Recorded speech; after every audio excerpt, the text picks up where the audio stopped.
Hi guys, welcome to App Guru. In this video, I will show you how to edit duration of photos on TikTok.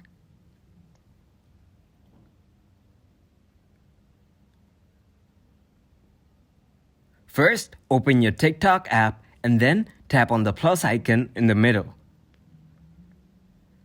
Now tap on Upload and select the photos you want.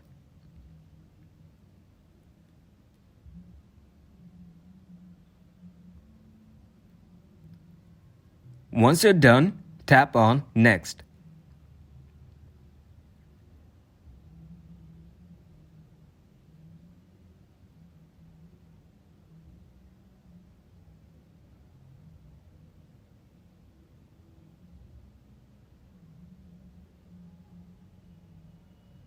Now select Edit on the right.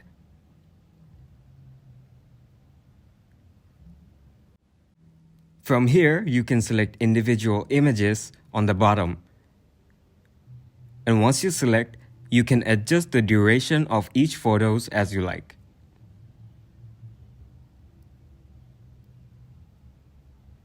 And once you're done, then just save, and that's it.